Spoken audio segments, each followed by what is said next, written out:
और इसी बीच एक बड़ी खबर है, आज दिल्ली आएंगे नीतीश कुमार। दिल्ली में जेडीयू राष्ट्रीय परिषद की बैठक होगी। दिल्ली में बिहार के मुख्यमंत्री को लेकर चर्चा होनी है। कल राज्यसभा सदस्य के तौर पर नीतीश कुमार शपथ लेंगे। नीतीश 12:15 बजे राज्यसभा की सदस्यता की शपथ लेने वाले हैं। 13 या 14 अप्रैल को नीतीश मुख्यमंत्री पद से इस्तीफा दे सकते हैं और 15 अप्रैल को बिहार में नई सरकार का शपथ ग्रहण समारोह संभव है, यानी 5 दिन बाद बिहार में नया मुख्यमंत्री दिख सकता है। नीति आगे क्या हो? देखिए, नीतीश कुमार जी का ऐसा व्यक्तित्व है ना कि चाहे संख्या बल जो भी हो, राजनीति हमरे इर्द गिर्द घूमता है। बिना नीतीश कुमार जी का कुछ चलना ही नहीं है। अब मुख्यमंत्री किस पार्टी का होगा, उप मुख्यमंत्री कौन होंगे, यह मैं नहीं जानता, लेकिन इतना मैं जानता हूं कि नीतीश कुमार जी का 7 निश्चय उस बुनियाद रहेगा। कहा यह जा रहा है कि 14 तक जो खरमास है, 14-15 तक, उसके बाद इस्तीफा देंगे सीएम। अब इसकी औपचारिक जानकारी न हम लोग को दी जाती है, और नीतीश कुमार जी कब क्या करेंगे फैसला, ये उन्हीं का अधिकार क्षेत्र है। और एक और बड़ी खबर बिहार को लेकर, बीजेपी अध्यक्ष नितिन नवीन ने बड़ा दावा किया।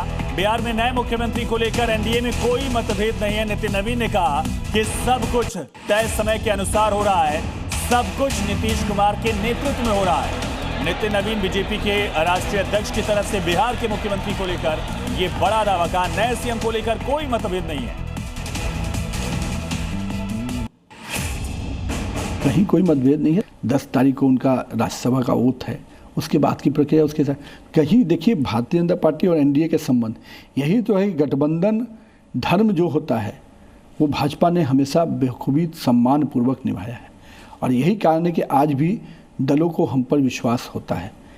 और यह आज जो पूरी प्रक्रिया है, पूरी चीज़ें चल रही हैं, सब माननीय नीतीश कुमार जी के नेतृत्व में जो चीज़ें तय हो रही हैं उसके हिसाब से तय हो रहा है। हल्दिया में पीएम मोदी ने दी बंगाल के विकास की गारंटी, का बीजेपी सरकार आने पर भय नहीं भरोसा होगा। टीएमसी की निर्मम सरकार अब जाने वाली है। 3 राज्यों में विधानसभा चुनाव के लिए वोटिंग जारी। असम में 126 सीटों पर मतदान, 722 उम्मीदवारों की किस्मत का होगा फैसला। सुबह 11 बजे तक 38.92% मतदान। केरलम विधानसभा की 140 सीटों पर वोटिंग जारी। पुडुचेरी में 30 सीटों के लिए मतदान। केरलम में 11 बजे तक 33.28% वोटिंग। पुडुचेरी में 11 बजे तक 37% वोटिंग। नितिन नवीन का विपक्ष पर करारा वार, कहा राहुल गांधी में ज्ञान की कमी, टीएमसी को सिर्फ घुसपैठियों की चिंता, बंगाल की जनता की चिंता अब हम करेंगे।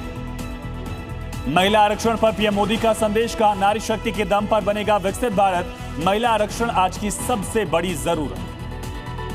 और बंगाल में चुनाव से पहले बीजेपी उम्मीदवार का ऐलान, बोले बंगाल में नहीं बनने दूंगा बाबरी, जरूरत पड़ी तो करूंगा अयोध्या जैसी कार सेवा। कोलकाता पोर्ट से बीजेपी उम्मीदवार है राकेश सिंह।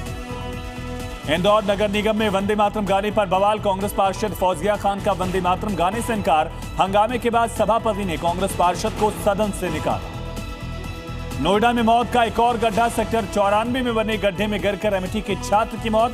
परीक्षाएं खत्म होने के बाद पार्टी करने गए थे छात्र, दोस्तों के साथ पानी में नहाने उतरा था हर्ष। ईरान अमेरिका सीज़फायर पर लग सकता है ग्रहण, ईरानी सांसद के स्पीकर का बयान, बोले प्रस्ताव में 3 शर्तों का उल्लंघन, ऐसी हालत में बातचीत बेमानी। विदेश मंत्री अरागची ने भी उठाए सवाल।